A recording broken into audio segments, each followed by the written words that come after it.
Hey guys, welcome back. Okay, so today we're going to pick up where we left off, and I'm going to read chapter 2 of Patina by Jason Reynolds. Alrighty, so it looks like every chapter is going to start with a to-do list. So we're on chapter 2, and it says to do. Dance like my mother's watching, or like I'm killing roaches. Once we get to Ma's house, our old other house, it goes the same way every time. Maddie jumps out and runs to the door, her red beads clacking with every step, the foil on the ends glinting like each braid was a 4th of July sparkler. I jump out behind her. Only ring it once, I tell her, just because ringing anybody's doorbell 10 million times is one of Maddie's favorite things to do. But with Ma, a person who can't walk, it comes across as a hurry up, which is rude. I know, Maddie says, acting like she wasn't about to go hammer time on the doorbell. Come in. Ma's muffled voice comes through the wooden door. By the time she opens it, Momly has parked the car and is standing with us, still rubbing sleep off her face, dressed in scrubs and those weird wiffle ball shoes that look too uncomfortable to walk in. That's Momly. Praise the Lord, Ma sings, wheeling the chair back to give us enough space to come inside. Maddie gives the first big hug. She always does. And Ma receives it as if she caught a wedding bouquet. Maddie, my waffle, big smile. Girl, you getting bigger every time I see you, and prettier. But you just saw me last week. Yup, and you're bigger and prettier, Ma says, beaming. It's the same thing every week. You would think they'd switch it up, but they don't. It's a routine we all need, I guess. Something to remind us that even though life with Momly and Uncle Tony is good, Ma is who we are, where we're from, blood. Once Maddie gets done gushing, I bend down and give Ma a kiss on the cheek. Her skin is dry, rough on my lips, and I know better than to put on any gloss because that's also too fast for church. She smells like flowers dipped in cake batter and hair grease. Familiar. Hi, baby, she says, taking my hand. Hi, Ma, I squeeze. She squeezes back. I will, Ma, always wearing a colorful patterned dress, her hair in a fresh straw curls out to the passenger side of the car. She can do it by herself, but I like to do it for her. Just used to it, I guess. Sometimes Momly tries to help, but she knows this is my thing. Take care of Maddie, then take care of Ma. I open the car door, put the brakes on the chair so it don't roll out from under Mother as she hoists herself up and leans into the car. Then she whips what's left of her legs in. After that, I check to make sure none of her dress is hanging out. Then I close the door and roll the wheelchair to the back of the car, where I fold it up and put it in the trunk. There's an art to this, because if I do it wrong and the wheels of the chair bump up against me, it'll dirty up my dress, and then I'll have to hear Ma's mouth the whole way to church and back about how cleanliness is next to godliness. But I always do it right, because ain't nobody got time for lectures. Next comes the pre-church small talk. So how was the week? Ma, who always immediately turns off the car radio. Momly only listens to talk anyway. Ask Momly only as we back out of the driveway. This, of course, is a real false start, a fake beginning to a conversation. Only because Ma and Momly speak like 6,000 times a week. But this was Ma's way of opening up a discussion in a behind-the-back kind of way, to say whatever she wanted to say to me and Maddie. That way it don't seem like Momly's a snitch, even though I know Momly be snitching. I mean, she's our aunt and our adopted mother. Blabbing just comes with the territory. Nothing crazy to report. Maddie brought home all 4s in school. That was Momly's lead-in this week. 4s, huh? Is that like an A? Ma asked this all the time, and I couldn't tell if she really had a hard time keeping up with the grading system of our new charter school, or if she was just being shady. She always called the grading system new wave and said things like charter don't mean smarter. Ma cracked the window to let some air in. Momly's car always smelled like a freshly scrubbed bathtub. Like clean, but poisonous. Cleanliness was next to godliness, huh? So next to godliness, that you might die from it. Maddie and me were used to it, but it irritated Ma every time she was in the car. Yes, Ma, that's an A. Remember? Maddie popped up from the back seat. Ma didn't turn around, just nodded. And Patty, well, she's really doing great on the new track team. Patty, did you bring the ribbon? I caught Momley's eye in the rearview mirror. She knew I ain't bring no ribbon. What'd I look like bringing a ribbon to church? I knew what she was doing, though. But if there was one thing I didn't want to talk about this Sunday, it was running. Like I said, I'm a sore loser, and petty too. And now, instantly annoyed. I forgot, I said flat. Well, let me tell you, Bev, she came in second in, what about those grades? Is she getting 4s or 5s or whatever? My mother cut Momley off mid-brag. Ugh. If there was a second thing I didn't want to talk about this Sunday, it was school. We're getting there. She's still getting used to it, still adjusting.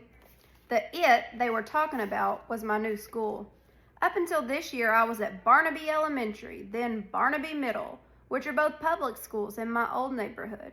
Ma thought it would be best if I transitioned smoothly out of living with her by keeping me at my regular school where all my friends go. Brianna, Dina, and especially my day one, Ashley, who everybody calls Cotton.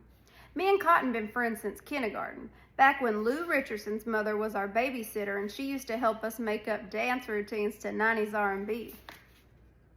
Dance routines we still know, but I don't do no more. But Cotton still does, and without me at school with her, who was gonna tape her bathroom dance-offs? Better yet, who was gonna blame her stinky farts on the boys? Who was gonna tell her that her hair is gonna be cute as soon as the curls fall? Maybe Brianna and Dina would, but that wasn't their job. It was mine. But I couldn't do it like I needed to, because now I was in a different part of the city, somewhat settled into life with Uncle Tony and Momley, and going to this corny new school they picked, because it was a much shorter drive over in sunny Lancaster's neighborhood. He's another newbie on the track team, which means from Barnaby Terrace to Bougie Terrace. Well, the school was really called Chester Academy, which was a dead giveaway. It was bougie. I mean, the cornballs who named the place thought it was too good to even be called a school. An academy? Whatever. Anyway, being at Chester was different. Like, real different. First of all, we had to wear uniforms, pleated skirts and stiff button-ups, and it was all girls. And let's just say, not too many of them had real nicknames. Not too many of them had mothers that smelled like hair grease. Hair gel? Yes. But hair grease? No. Well, I suggest she get used to it sooner. There won't be no more running, Ma said. Momley caught my eyes again in the mirror. Winked. She knew Ma was hard on me about school, but she also knew I had to run. As Momley pulled up in front of the church, she said what she always said every week. Y'all say a prayer for me and your uncle. And my mother said what she always said in response. Lord knows y'all need it. Momley and Uncle Tony never went to church, but when my mother made the arrangements for me and Maddie to live with them, it was under the condition that we wouldn't miss a service. A whole lot of talk about grace and faith and mercy and salvation, which to me all just equaled shouting, clapping, and singing in a building built to be a sweatbox. A constant reminder that all that hair combing I did before coming was a waste of time. As it was a guarantee that I'd be leaving with my curls shriveled up into a frizzy, lopsided cloud. Because of my mother's wheelchair, she had to sit in the aisle, while me and Maddie sat in a pew. And throughout the whole beginning of the service, Ma would peer down the pew to make sure we were behaving, which was hard because we always sat in the row with the stinky Thomases. Mr. and Miss Thomas been smelling like they just puked up mothballs for as long as I've known them. They always took the back pew, which is where we sat. So yeah, most of the time I was sitting real still, praying to God not to let me suffocate. Lord, please bless them with some soap, some perfume, anything. Make a miracle happen, or what have I done to deserve this? Father, why hast thou forsaken me? But there's one part of the service where Ma always eases up on acting like a warden. And that's when Pastor Carter starts sweating and Sister Jefferson starts laughing. See, when the sweat and laughter comes, That basically means the Spirit is in the building. And when pastor starts banging his hands on the pulpits and throws out one of those everybody knows it scriptures like, yeah, though I walk through the valley of the shadow of death, that's the cue for the organ player, Dante, to get ready to play the happy music. Happy music sounds like the music they play at the beginning of baseball games, except sped up and looped over and over and over again until every lady in the church catches the Spirit. And when you catch the Spirit, that don't mean you reach out and grab it like it's a baseball or something. It's not like that. Catching the Spirit is more like the Spirit catching you. And when it happens, you dance. But not like dance, not like Cotton be dancing. You dance like the church is roach infested and it's your job to step on them all. Like you trying to put a hole in the floor. Like you trying to break the heel off your white church pumps. And Ma loves this. She always has. But now she can't dance. So when she looks down the aisle during this part, it's because she wants to see me and Maddie catch the Spirit. Actually, she just wants to see us do a triple time step. See us move our legs 1,000,000 miles a minute. Maddie loves it. As soon as she hears the music, she gets to bouncing around in her seat the same way she does when I'm doing her hair. Me? Well, I don't ever really feel nothing, but I love my mother.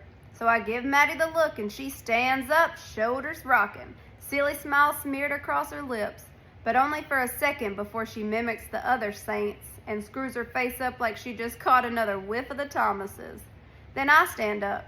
Ma rolls the wheelchair back so we have enough space to slide out of the pew without tripping or brushing against the wheels of her chair and dirtying up our holy dresses. And once we're out, ooh, it's party time. More like workout time. It's like Black River Dance or something like that. Actually, it reminds me of some of the warm-up drills Coach makes us do at practice.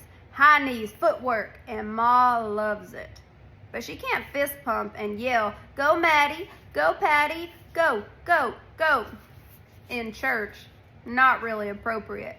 But what she can do is yell, "Lord, yes, yes, thank you, Lord, thank you." And that's basically the same thing. After service, Momly is always waiting for us, and I go through the same process, getting Ma in the car, the wheelchair in the trunk. The only difference is, on the ride home, Ma's all high off Jesus and now ready to talk about what I'm normally doing great at. Even though not so great this week, running. You know I pray for you. I pray God put something special in your legs and your muscles so you can run and not grow weary, she said, lifting a finger in the air, proud that she was able to slip a Bible verse into regular conversation, a thing she was always trying to do. She's really something, Bev, Momly adds. I hate when they try to make me feel better by talking around me like I'm not really there. I lost. I sit in the back, clenching my jaw. Maddie sits next to me, kicking the back of Momly's seat. Oh, I know she is because she's mine. Ma turns around and this time beams at me, and I don't make no junk. Okay. Next is chapter 3, to do, introduce myself, which I should have done a while ago. Oh, we're already on page 25, so if you're enjoying Patina, I guess subscribe or follow or like or whatever the thing is. I hope to be reading more books to us, so join me next time for chapter 3. Oh, remember, it's way better to keep your nose in a book than someone else's business. Okay, bye.